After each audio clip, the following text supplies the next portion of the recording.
I think Democratic culture has too many preachy females. It's too much. Don't eat hamburgers. Don't watch football. All right. Wear condom. Like, man, shit, leave me alone. You okay? I got a goddamn life to lead. You know, guy works at a tire repair shop in suburban Atlanta. You know, motherfuckers working 50 hours a week, you know, making $16.50 an hour. And he wants to watch the football game. He wants to smoke dope and drink beer. And then everybody's telling him he's slothful, and they reject that shit. And, you know, I just think some of it is cosmopolitan condensation, if you will. Like, you need to lead the kind of life we lead, not the kind of life you lead. And it pisses people off. Well, that's across the board. That's black, white. That's a big part of Trump. That's a big part of Trump. It's Hispanic. We're going to lose Hispanic males. Yeah. We're going to fucking lose them. And that's on that male-female issue. That's on, I mean, you know, it very much, they want to see the strong, this is a generalization, but strong dominant male in a household. I mean, you know.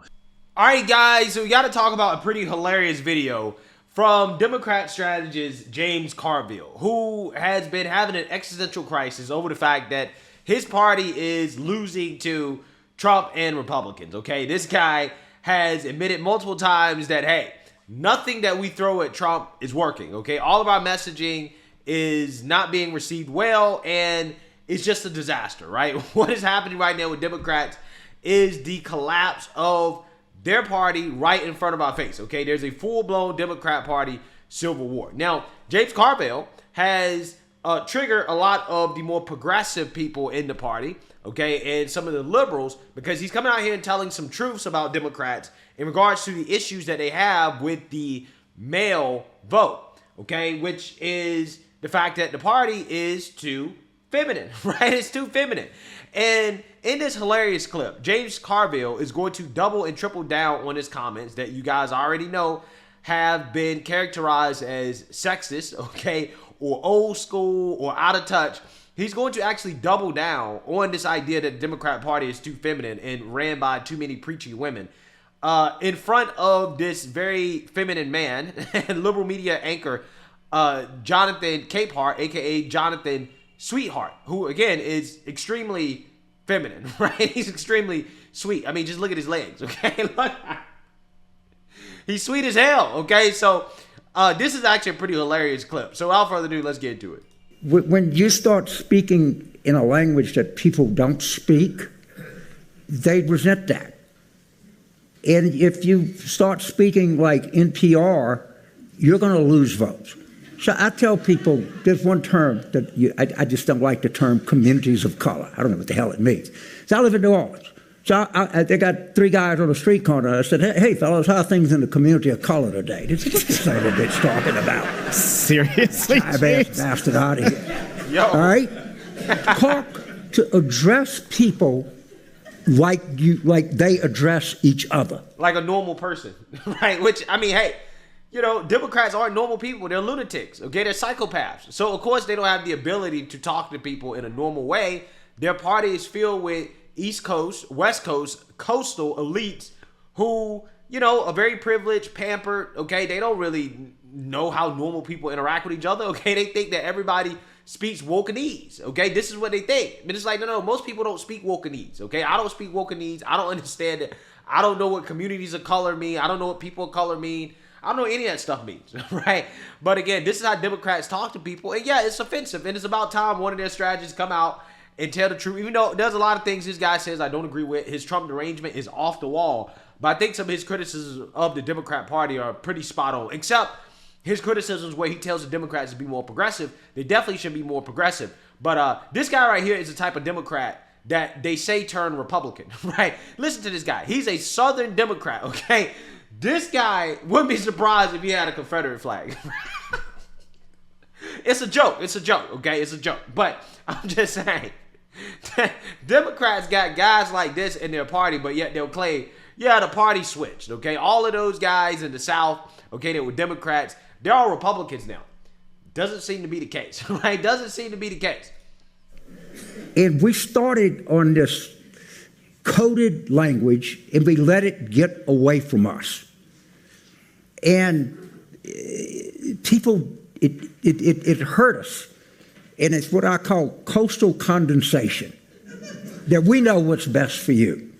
Don't eat hamburgers, don't watch football, don't drink beer. Guess where our young male number is going? In the toilet. All right? Because democratic messaging, I'm sorry, is too feminine. It just is. Okay, James, I'm going to stop you right there. Look at this feminine man trigger. I'm going to stop you right there, James. Okay, let me stop you right there. Okay, I don't like it. You said that the party's too feminine.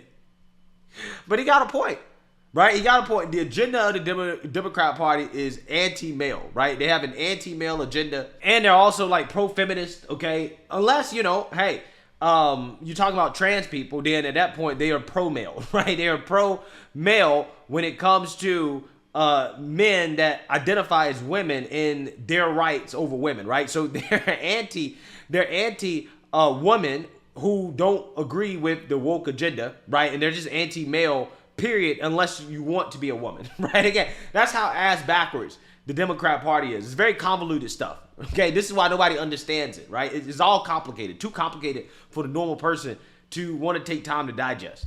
But we're gonna keep going because I want to quote something you said. You told Donnie Deutsch earlier, actually a few weeks ago, on his podcast. I'm going to try to leave out some of the expletives. Here's what you said. Unless you want me to say the words. I mean, okay. So Donnie said, Donnie was asking you about, you know, the shrinking male support for Democrats. And you said, and I quote, "I think Democratic culture has too many preachy females. It's too much, don't eat hamburgers, don't watch football, wear a condom. Like, man, shit, leave me the fuck alone, okay? Like, I got a goddamn life to lead." And then he said, I call this cosmopolitan condensation. James. I get where you're coming from. Okay, thank you. But there are a lot of people for whom, you know, saying that there are too many preachy females might sound like you're a 20th century man in a 21st century country that has changed. So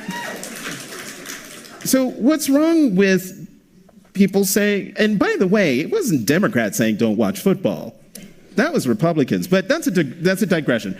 Talk to me and other people for whom what you said there is uncomfortable, maybe to some unconscionable. Triggering. But here's the reality, right? Here's the reality. Again, this guy is the same Democrat that they said they all turned Republican, right? When Democrats say the party switch, they talk about guys like him.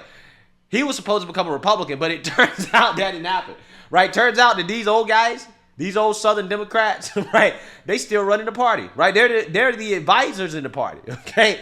This guy, he said, I have enough, right? I've had enough with this wokeness, okay? With this elitism. It's not really helping out our cause, right? It's not helping out our cause. But, you know, Jonathan Capehart here is clearly, he's triggered by James Carville telling a little bit of truth here about the Democrat Party.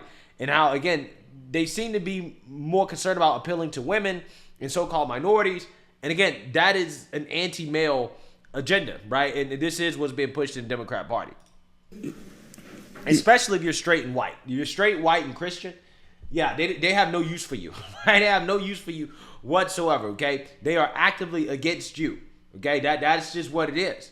And they say that openly out loud, right? This is not a conspiracy. This is not me making it up.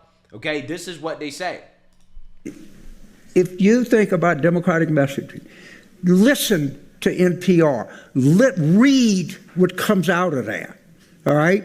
And you can see it. And I'm sorry, there are too many preachy females in Democratic campaign culture, all right? And we come across to people as judgmental. And that's not good at all. You can come across as understanding. And if the proof is not in the pudding, look at the male number of people that identify as Democrats. And you can keep talking like that, but one of the things that I found out, there are actually people who don't mind losing an election because it makes them feel better and superior. There ain't nothing short of winning. That's what you're about. If you don't win, you don't have shit. You're just running around with talking points. All right? And you don't win elections by telling people that their dietary habits are bad. Or they shouldn't be watching football and drinking beer at the same time. Not good. I got news for you. Football's popular. People watch it. Well, listen, I think that the Democrat messaging, right, the anti-male messaging, I think is deeper than that. I think that they are promoting a culture in which it's not okay for men to be men, okay? They don't like hyper-masculinity, okay? They don't like the traditional man in regards to holding women accountable for being traditional, right? They don't want women to be traditional. They want women to be more like men, okay? And, you know, hey, I don't think that's necessarily what we should be promoting, okay? I think that we should be promoting traditional gender roles, but essentially, at the end of the day, the Democrats, in regards to the preachy women, you know, you have to make sure that you be careful what you say in regards to telling the truth around women, okay? Or you might be called a sexist, okay? You might be called some type of bigot. Yeah, I mean, there's a reason why men are, you know, leaving the Democrat Party in droves, because there's not very much that is masculine about the Democrat Party, okay? There's not much about the Democrat Party that actually serves men. And, yeah, I mean, me personally, when a man tells me that he's a Democrat or a progressive, especially if a man says he's progressive, the first thing I do is I question his sexuality. I say, look, you know, I wanted this man straight, okay? That's the next question. So you're straight, right? Are you straight? Okay, I just want to know. I'm just trying to put the two and two together, right? I'm just joking, right? It's just a joke. But seriously, though, you know, I'm just saying, you see the type of men that tend to be more progressive, that tend to be more democratic, you can see there's a difference. There's a stark difference between the conservative man in regards to masculinity versus Democrat man in regards to masculinity. And it tells you everything you need to know, okay? And I think personally, at the end of the day, James Carville is somewhat right in regards to Democrats having a male problem. And I just found it to be hilarious how he said that in front of Jonathan Capehart, who clearly, you know, is a more feminine man. There's too many people like Jonathan Capehart in the Democrat Party, right? Along with, again, the women that act just like him as well, too. So let me know what you guys think. Make sure you like, comment, and subscribe. Most importantly, share a Black conservative perspective. Peace.